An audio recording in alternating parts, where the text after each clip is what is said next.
Chers frères et sœurs dans le Seigneur, la situation sanitaire en France présente un regain de la Covid-19. Et la session de la paroisse a pris la décision de se conformer à cette situation qui voudrait que nous limitions nos rassemblements privés, donc nos rassemblements cultuels. Et donc, pour les semaines à venir, en attendant qu'il y ait une sorte d'embellie sur le plan sanitaire, nous tiendrons nos cultes en ligne. Et nous commençons donc ce matin avec le cantique Massa numéro 4 qui correspond au boulot 74.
Quel Christ a tout raison, nien aye mele batimi, a somoti meti, bot baba so bayile, ta wes hawe keli. De la ma be, de la be de wa noi o ye kenya o ye kel bu ki halo yena ho la beze kel yosu Arriva de Jesus, but Baba so bayile, Dawes a wekeli, di la mateda mambe, di lo bebe.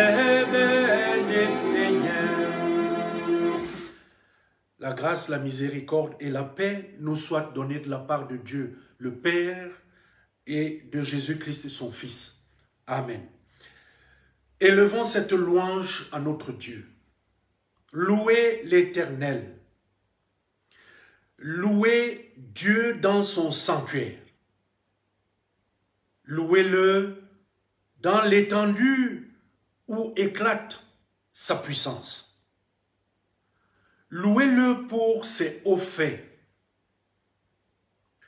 Louez-le selon l'immensité de sa grandeur. Louez-le au son de la trompette. Louez-le avec le luth et la harpe. Louez-le avec le tambourin et avec des danses. Louez-le avec les instruments à cordes et le chalumeau. Louez-le avec des cymbales sonores. Louez-le avec les cymbales retentissantes. que tout ce qui respire loue l'Éternel. Louez l'Éternel. Nous allons prendre les cantiques pour chanter le cantique Bassa numéro 6 qui correspond au cantique Boulou 45.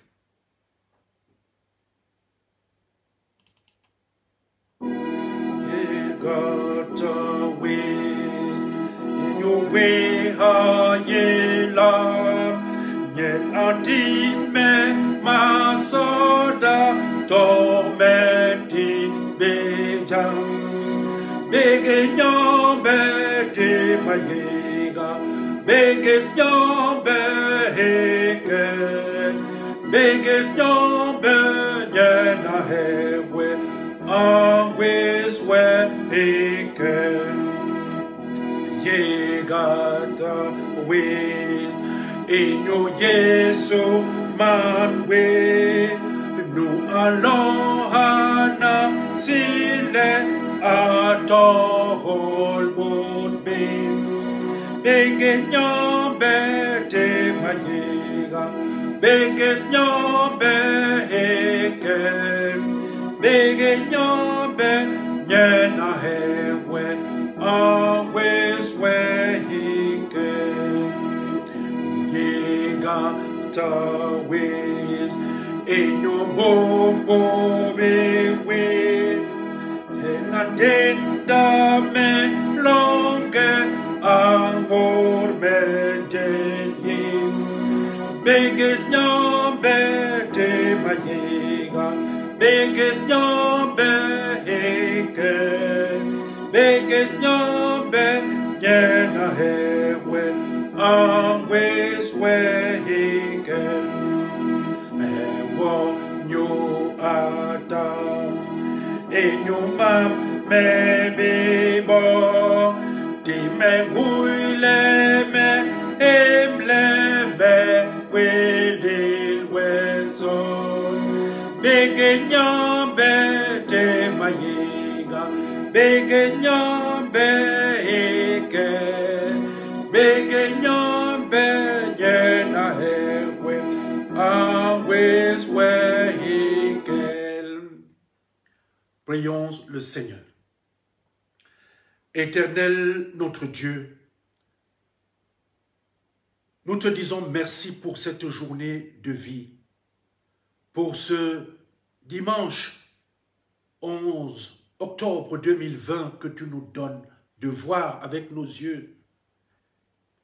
Cette journée de dimanche au cours de laquelle tu nous permets de jouir ici des éléments de la nature que tu as créée. Seigneur notre Dieu, merci également de nous disposer dans nos cœurs à être dans le partage et la communion avec toi et ton Fils. Viens donc, Seigneur, pour cette journée, nous nourrir et nous accompagner par ta parole et par ta présence. Nous t'avons prié au nom de ton Fils, Jésus, qui nous a appris à te prier ainsi. Notre Père qui es aux cieux, que ton nom soit sanctifié, que ton règne vienne, que ta volonté soit faite sur la terre comme au ciel. Donne-nous aujourd'hui notre pain de ce jour. Pardonne-nous nos offenses, comme nous pardonnons aussi à ceux qui nous ont offensés. Et ne nous soumets pas à la tentation, mais délivre-nous du mal. Car c'est à toi qu'appartiennent le règne, la puissance et la gloire pour les siècles des siècles. Amen. Bien-aimés dans le Seigneur, je vous invite à prendre vos Bibles pour que nous lisions, vous et moi, dans le livre de la Genèse, le chapitre 2, les versets 16 et 17, et au chapitre 3, le verset 9 et le verset 11. Genèse, chapitre 2, versets 16 à 17, chapitre 3, verset 9 et verset 11.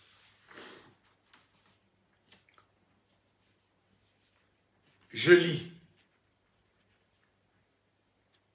Et le Seigneur Dieu commanda à l'homme, disant, tu peux manger librement de tout arbre du jardin,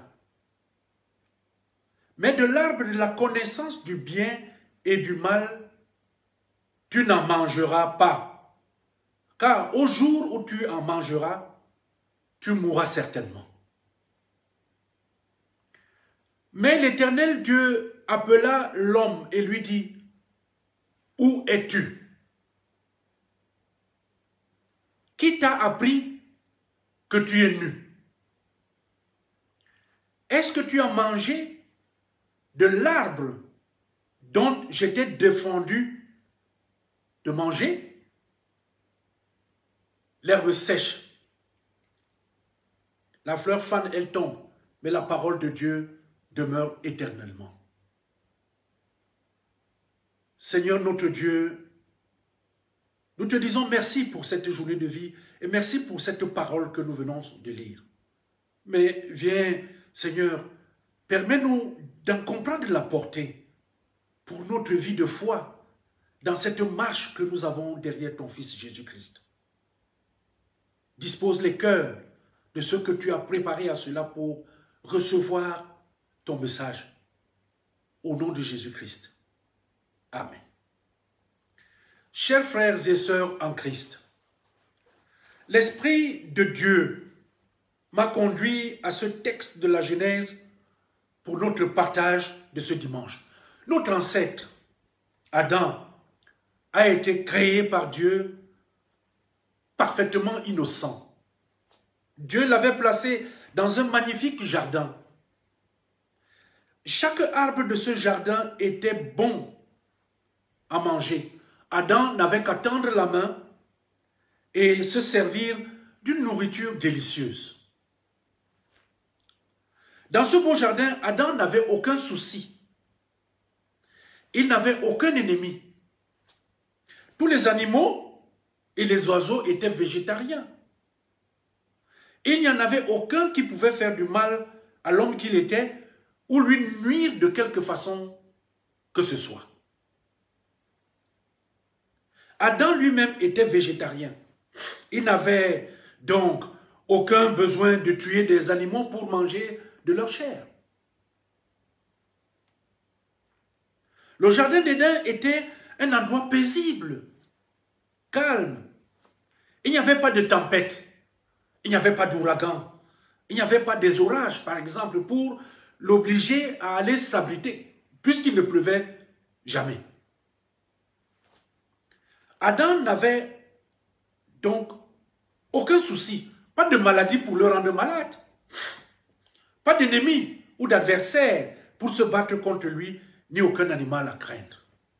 La vie d'Adam, au commencement, c'était une vie parfaite dans un paradis parfait. Et Adam n'avait aucun péché pour le déranger. Il n'avait aucune nature de péché en lui. Il n'avait aucun problème psychologique pour s'inquiéter ou l'inquiéter. Il était en paix avec lui-même. Adam était en paix avec Dieu. Il n'avait même pas eu besoin de s'inquiéter pour trouver une femme, une amie. Dieu lui a créé une femme parfaite, belle, agréable, qui puisse l'encourager et l'aider en tant qu'épouse. Ainsi, il ne se sentirait jamais seul. Puisqu'elle était parfaite, il n'y avait aucune chance qu'elle lui brise le cœur, aucune chance donc qu'elle le quitte, aucune possibilité qu'elle ne cesse jamais de l'aimer ou de l'abandonne. Puisqu'il n'y avait aucun péché, elle pouvait satisfaire chacun de ses désirs et les besoins sexuels sans déplaire à Dieu. C'était une femme parfaite, Ève. Dans un couple parfait, dans un paradis parfait. Un couple, chers frères et sœurs dans le Seigneur, ne peut être parfait si les deux conjoints n'ont pas été unis et réunis par le Seigneur. Dieu était en communication et en parfaite harmonie avec Adam.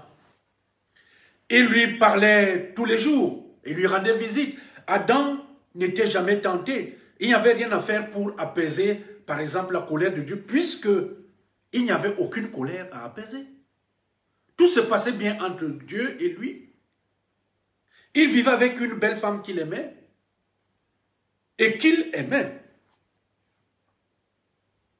Il vivait dans un jardin rempli de nourriture délicieuse, mais il était en paix. Mais Dieu lui avait donné une seule loi. Et c'était une loi facile à observer. Un seul commandement facile à obéir.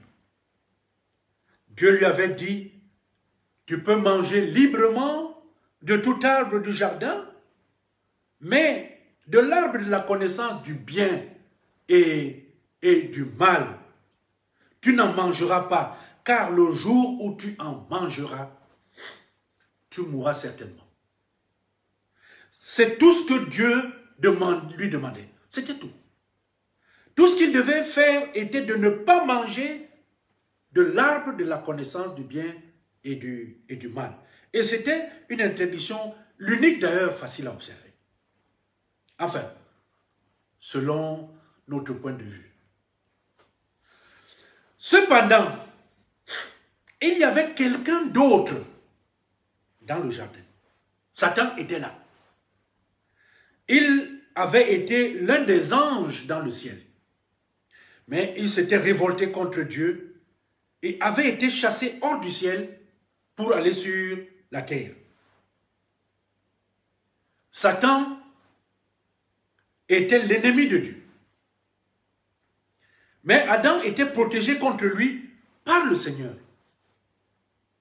La seule manière où Satan pourrait atteindre Dieu, le blesser, était d'obtenir que Adam se rébelle lui aussi contre Dieu. En plus de ça, il y avait deux arbres dans ce jardin, deux arbres les plus importants. Le premier, c'était l'arbre de la vie. Si Adam mangeait du fruit de cet arbre et continuait à manger, puisqu'il y était autorisé, il vivrait éternellement dans le paradis, dans la félicité, dans le bonheur. Mais il y avait l'autre arbre, celui de la connaissance du bien et du mal, qui lui était interdit, et que s'il touchait, certainement, la mort allait suivre. Donc, dans ce paradis parfait, il y avait donc la seule chose à observer et le seul commandement à obéir, ne pas manger de l'arbre du bien et du mal, mais continuer à manger l'arbre, n'est-ce pas, de la vie pour vivre toujours et toujours. Et donc, parce que Dieu protégeait Adam et son épouse, Satan ne pouvait pas les toucher. Tout ce qu'il pouvait faire était de les tenter. De les tenter pour briser cette loi de Dieu. Ce n'était pas un serpent s'enroulant sur lui-même ou se tordant par terre. Cela s'est produit plus tard, quand Dieu l'a maudit. Lui et Adam. Mais à ce moment-là, Satan avait pris la forme d'une des créatures du jardin. Nous ne savons pas à quoi ressemblait le serpent. Parce qu'il faut faire attention avec les images, qui sont les dessins que l'on voit le plus souvent, s'enroulant et tout ça. Il faut faire un peu l'attention. On ne sait pas à quoi, n'est-ce pas, il ressemblait. Mais certainement qu'il avait la possibilité de se déplacer. Et nous savons que c'était certainement une créature qu'Adam et Ève rencontraient souvent dans le jardin. Parce que elle n'a montré aucune peur de lui. Nous savons également que Satan est entré dans cette créature et a parlé par sa bouche à Ève. Bon, disons que les arbres ne parlent pas. Et bon, certainement c'était une créature bon, qui a parlé. À partir du moment où elle a parlé, ça veut dire qu'elle a une bouche. Et Ève n'a pas été étonnée quand on lui a parlé. Elle avait probablement déjà parlé avec lui plusieurs fois. Et s'était habituée à lui parler. C'est de la même manière que le diable opère de nos jours. Bien-aimés dans le Seigneur. Il parle aux pécheurs dans leurs esprits jusqu'à ce qu'ils s'habituent avec lui et qu'ils n'aient plus peur de lui. Il parle comme ça aux pasteurs. Les pasteurs s'habituent à parler avec lui en esprit. Et puis ils n'ont plus peur. Ils ne font plus attention. Les anciens d'église, les diacres, les chrétiens. Attention. Le diable est un professionnel dans l'approche, n'est-ce pas, des enfants de Dieu. Très professionnel. Il sait comment pénétrer, comment s'installer, comment gagner la confiance. Alors, un jour, Ève est seule dans le jardin. Adam était quelque part ailleurs en train de s'occuper du jardin pour obéir à l'ordre de Dieu, le cultiver et le garder. Eh bien, Ève était au milieu du jardin en train d'admirer. Qu'est-ce qu'elle est partie faire là-bas devant l'arbre de la connaissance? Mais elle y était, du bien et du mal. Elle y était. Et c'est là que Satan est venu la trouver. Bien aimé dans le Seigneur, généralement, il faut faire attention avec les choses qui sont interdites. Parce que quand ça va se placer devant ce qui est interdit, en général, le débat commence en soi pour nous pousser en disant « Ouf, c'est de rien, ouf, tu peux y aller, ouf, ouf. » Bon, c'est cette voie-là. Alors, le serpent lui a chuchoté. Sérieusement, Dieu a-t-il dit, vous ne mangerez pas de tout arbre du jardin? Puis le serpent a mis en doute la parole de Dieu. C'est de la même manière qu'il opère encore de nos jours. Il tente en nous faisant douter de la parole de Dieu. Dans la Bible, il nous tente pour nous pousser à ne pas croire à ce que Dieu nous dit. Il tente de nous faire douter du pasteur quand le pasteur s'adresse à nous. Il tente de nous faire douter quand le prêtre s'adresse à nous. Même en famille, lorsque ton père parle ou ta mère parle, le diable tente de te faire douter de la parole de ton père ou de ta mère. Alors, mais bien plus que cela ici, là, Satan a tordu la parole de Dieu en faisant croire à Ève qu'elle pouvait manger aussi de l'arbre de la connaissance du bien et du mal. Et pourtant, le manger, c'est ce qui cause la mort. Le serpent a donc mis en doute, il a tordu la parole de Dieu. Et quand il a tenté Ève dans le jardin ce jour-là, Dieu avait clairement dit au couple de ne pas manger du fruit interdit. Il avait seulement dit de ne pas le manger, rien d'autre. Il avait dit de ne pas le manger. Dieu ne leur avait rien dit au sujet du toucher, du toucher. Et quand Ève a dit, vous ne mangerez pas et vous n'y toucherez pas, de peur que vous ne mouriez, elle a rajouté, là, à vous connaître, hein, elle a rajouté quelque chose, là sur la parole de Dieu.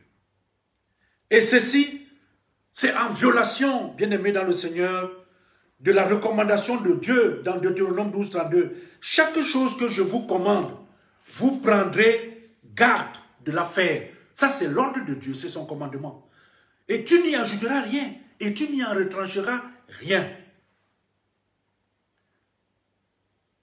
Maintenant, le serpent a donc amené Ève si profondément dans la tentation qu'elle devenait maintenant sensible à une attaque directe. C'est-à-dire à une attaque, cette fois-ci, le serpent n'agit plus de façon déguisée. Il lui dit, oh, vous ne mourrez sûrement pas. Là, il affirme, parce que déjà, elle est tombée dans son jeu. Il peut maintenant y aller franco. Et lorsque la femme vit que l'arbre était bon à manger et qu'il était agréable à la vue et un arbre désiré pour rendre intelligent, elle prit de son fruit et en mangea.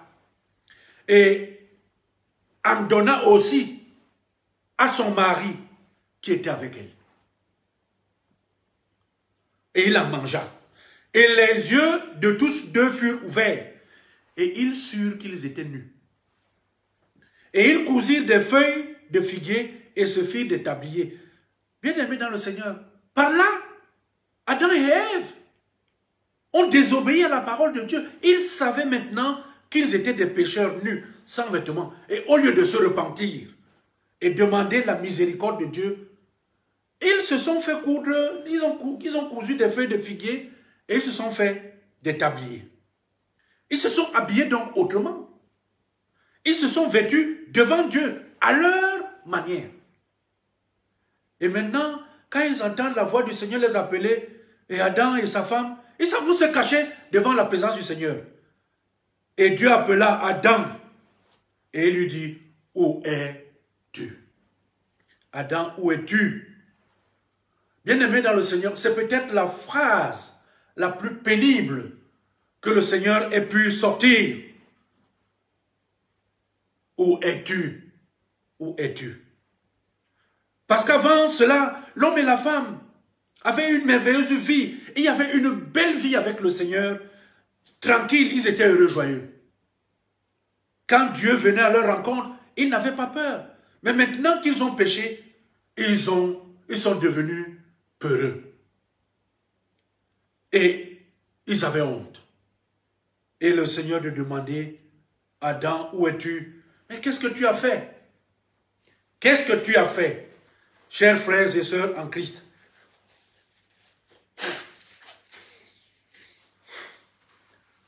Dieu nous pose la question ce matin.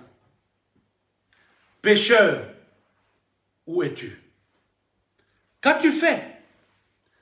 Chrétien de l'EPC, où es-tu? Qu'as-tu fait? Ancien d'église de l'EPC, où es-tu? Qu'as-tu fait? Diacre de l'EPC, où es-tu? Qu'as-tu fait? Pasteur de l'EPC, où es-tu? Qu'as-tu fait?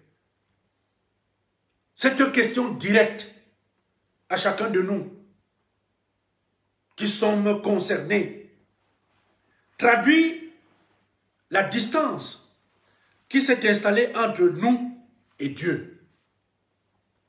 Car il n'y a pas de distance entre deux personnes qui s'aiment, qui partagent pratiquement tout ensemble. Quand on aime une personne sincèrement et qu'il n'y a aucun nuage dans la relation, on ne fuit pas à son approche. Au contraire, on court pour aller vers elle pour la recevoir. EPC, où es-tu aujourd'hui? Qu'as-tu fait? Cette question interroge notre église, l'église presbytérienne camerounaise. Une église qui, à ses commencements, était une église bouillonnante de foi et de vie chrétienne. Une église où les bergers, donc les pasteurs formés à l'école de théologie d'Eger Abibia, et les autres officiers que sont les diacres et les anciens de l'église, étaient obéissants aux principes de la foi chrétienne presbytérienne.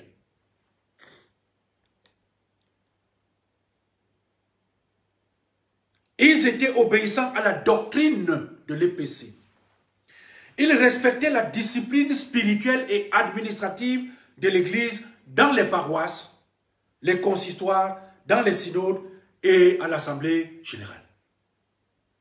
Tous les responsables, les moniteurs et monitrices d'enfants enseignaient aux futurs membres de l'Église les bases du civisme chrétien, le respect des valeurs, et tout était presque parfait.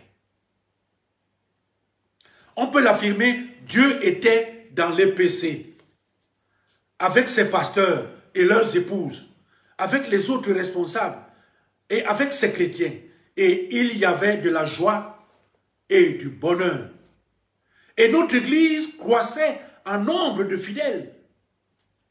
Nos hôpitaux, nos écoles étaient appréciés et sollicités. Les gens aimaient que leurs enfants aillent à l'école de l'église, dans les collèges de l'église, dans les hôpitaux de l'EPC. Et il y avait des interdits. Et tous s'y conformaient. Dès le commencement, Dieu a donné la liberté à l'homme à qui il a tout de même donné un interdit. Et il n'y a pas de liberté sans loi, sans interdit. L'EPC, dès ses commencements, avait sa loi, sa constitution. Chaque pasteur sait que sa liberté de faire dans l'église l'est uniquement dans le respect de cette constitution. Mais depuis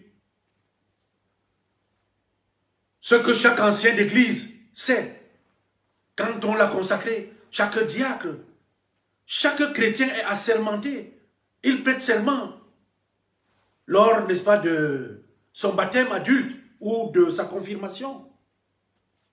Mais depuis des années, le diable est entré dans plusieurs pasteurs et anciens d'église et même des chrétiens et qui ont commencé à omettre des parties de la Constitution, à ajouter des virgules à la Constitution, des points, des apostrophes, et ils l'ont dénaturé.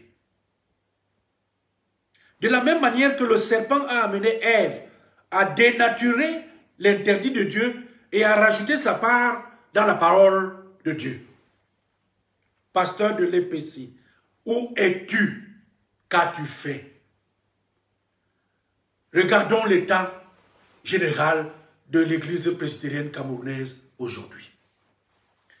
La majeure partie des pasteurs qui prennent la charge pastorale sont démunis au moment de leur consécration. Ils sont démunis. Ils débutent leur ministère étant entre guillemets nus. C'est-à-dire n'ayant pas grand chose en matière de fortune, en matière de biens matériels. Mais en général, ils ne sont pas gênés. Ils sont même plutôt contents d'être devenus pasteurs et de savoir que Dieu a exaucé leurs prières, qu'il est là avec eux. Mais très vite, le diable les prend en charge et il commence à violer les interdits. Le langage change. Mama Jova, même Kirana, je ne suis pas d'accord. C'est moi qui décide ici, etc., etc. Dans la Bible, ils ne lisent plus certains passages qui les gênent. Même chose avec la Constitution. Puis, ils ajoutent ici dans la Bible telle chose. Et là-bas, dans la Constitution, ils ajoutent telle autre chose qu'ils veulent. C'est dans tout ce qu'ils font qu'ils reproduisent ici la tentation d'Ève. Pasteur de l'EPC, où es-tu? Qu'as-tu fait? Lors des assemblées générales, le parc automobile des pasteurs et des anciens d'église rendrait jaloux les ministres de la République du Cameroun. Mais où est-ce qu'ils ont pris tout cet argent? Ils prennent cet argent où? Ah, la fameuse vente des terrains de l'église, l'immobilier, les détournements des aides de l'État. Quand l'État envoie un peu d'argent pour viabiliser des sites historiques de l'église, il détourne. On envoie des subventions et des aides quelque part de l'étranger ou même de certaines personnalités et on détourne. Etc. Etc. Oui, les serviteurs de Dieu dans l'EPC, pauvres hier, ne le sont plus aujourd'hui. Notre église n'est plus un lieu de rassemblement pour la rencontre avec le Seigneur, mais un lieu de rassemblement pour faire du business, pour faire des affaires. Certains y viennent uniquement pour vendre ou faire de la promotion de leurs produits, la cosmétique, les tissus, les calendriers, les macarons, les badges, les DVD de musique religieuse, les t-shirts, etc., etc. Mais bien aimé dans le Seigneur, au jardin d'Éden, Adam et Ève avaient désobéi, mais ils n'ont pas atteint le niveau de la désobéissance qu'il y a aujourd'hui dans les PC. Parce qu'au moins, ils n'ont pas organisé un commerce dans le jardin. Quand Dieu vient aujourd'hui rencontrer un pasteur ou un ancien d'église à l'EPC ou même un chrétien, il le trouve correctement habillé comme il ne l'a pas connu hier. C'est-à-dire que hier, la personne n'avait rien, mais dans son église, tout a changé. Ce n'est pas que le changement soit interdit, mais c'est la manière de changer qui compte. Si le changement se fait dans la désobéissance de la parole de Dieu, alors il y a problème. Et la question dont tombe, Pasto, un vendé menton, un diacone, un bouni, un hemle, au lever, où où es-tu? Qu'as-tu fait? À l'ACF, à la Japé, dans les sessions, les consistoires, les synodes, l'Assemblée générale, la fraude a été juridictionnalisée, associatisée. Beaucoup n'ont plus honte de mentir, de trafiquer en public, de changer les lois et les règlements pour se maintenir à des postes. Ils n'hésitent même pas à utiliser la violence par les comités et commissions de l'Église pour parvenir à leur fin. La discipline aujourd'hui, dans notre Église, c'est la volonté de ceux qui sont aux commandes. Mais ce n'est plus la discipline de nos lois et de nos règlements. Mais, voyez-vous, bien-aimés dans le Seigneur, je vais vous parler de ce qui est arrivé au roi Saül. Au commencement de la royauté en Israël, Dieu a porté son choix sur Saül pour être oint par le prophète Samuel, pour devenir le chef du peuple d'Israël, parce que le peuple d'Israël ne voulait plus dialoguer directement avec Dieu, il voulait un roi comme les autres peuples autour d'eux. Un jour, l'Éternel a donné un ordre au roi Saül par la bouche du prophète Samuel. Va, frappe Amalek et dévoue par interdit tout ce qui lui appartient. Tu ne l'épargneras point et tu feras mourir femmes et hommes, enfants et nourrissons, bœufs et brebis, chameaux et ânes. Le roi Saül a conduit ses troupes au combat et a battu Amalek. Mais lui et son peuple ont refusé d'obéir à l'ordre de l'Éternel. Ils ont épargné Agag, le roi d'Amalek. Ils ont gardé les meilleures brebis, les meilleurs bœufs, les meilleures bêtes, les agneaux gras et tout ce qu'il y avait de bon. Et l'Éternel Dieu dit à Samuel, je me repens d'avoir établi Saül pour roi, car il se détourne de moi et il n'observe point mes paroles. Et Samuel dit à Saül, puisque tu as rejeté la parole de l'Éternel, l'Éternel te rejette afin que tu ne sois plus roi sur Israël. Chers frères et sœurs dans le Seigneur, le non-respect de la loi de Dieu a ses conséquences. Dieu ne l'a pas caché à ceux qu'il a aimés. Il ne l'a pas caché à Adam. Il ne l'a pas caché à Ève. De la même manière qu'il ne l'a pas caché à Saül. Et de même qu'il ne nous le cache pas aujourd'hui à nous membres de l'EPC, quels que soient nos rangs et grades, nos statuts, tout ce que nous voulons, pasteurs, anciens, chrétiens, diacres, présidents et tout ce que nous voulons, Dieu ne nous cache pas que le non-respect de la loi de sa loi a des conséquences. Voyez-vous, Saül, le roi, Saül a continué à être roi, mais sans l'être, puisque Dieu n'était plus avec lui, il était déjà avec David. C'est ainsi que Dieu va quitter les pasteurs de l'EPC, les anciens d'église. On a beau faire des cérémonies publiques, on a beau faire des réunions, lorsque Dieu n'est plus avec nous, son église se retrouve sans les guides de sa parole et Dieu se choisit d'autres personnes pour conduire son église, pour accompagner ses brebis. L'EPC a une loi que chacun doit respecter pour être épanoui dans sa relation avec Dieu et avec ses autres frères.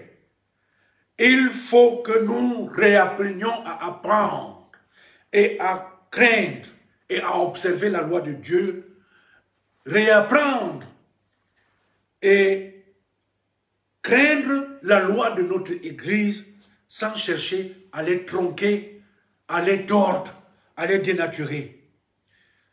Pour que, enfin, Dieu ne nous pose la question, EPC, où es-tu, qu'as-tu fait? Pasteur, où es-tu, qu'as-tu fait? Ancien, où es-tu, qu'as-tu fait? Diacre, où es-tu, qu'as-tu fait? Et chrétien de l'EPC, où es-tu, qu'as-tu fait? Que le Seigneur lui-même nous aide dans la marche derrière Jésus-Christ à nous conformer à sa loi et à celle qu'il fait traduire pour la vie entre les hommes dans les églises et particulièrement dans notre église, l'église presbytérienne camerounaise. Qu'il bénisse le partage de sa parole ce jour. Amen. Seigneur notre Dieu, merci pour ta visite.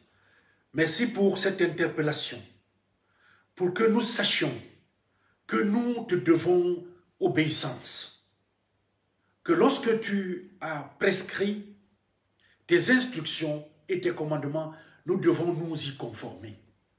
Et que ton Église visible, elle aussi, a ses lois et ses règlements qui sont tirés de ta parole, chacune dans sa forme doctrinale, afin que les enfants qui en sont les membres puissent croître convenablement et que ton nom soit véritablement glorifié. Viens donc porter ce message auprès de tous ceux qui n'ont pas eu la possibilité de l'entendre directement, mais de recevoir cette parole par ceux qui sont les vecteurs que tu as préparés ce jour et que tu as permis de participer à cette écoute. Nous t'avons prié au nom de ton Fils, notre Seigneur Jésus-Christ. Amen.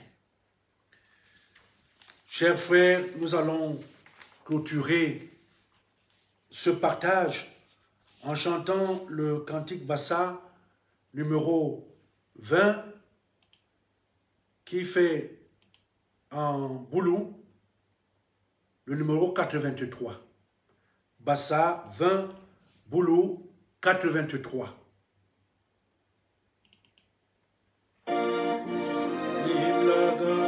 Oh la bakwa beli bawa le ba o ma kose elongi borba ho be he bolonge angle bolonge no yesu no la so bolbani laga ho la bakwa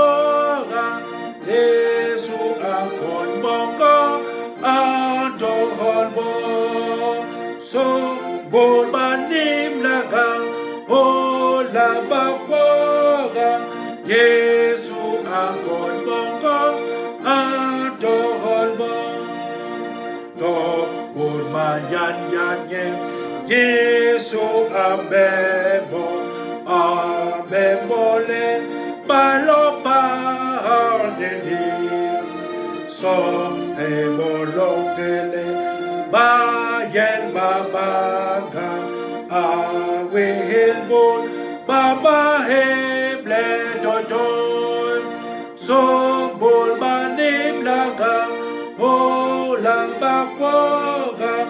Yesu akon bongong atol bong sobol bandim lagang bolang bakwogang Yesu akon bongong atol bong Hongol isong monyong Hongol kiwang bong Huya bang pun baye bon babayon So henuya iken wabang ditimbe Bupurinyen aga orbon iguy Sobol banim lagam Olam bakwogang Yesu akon bongong Atol bong Sobol banim lagam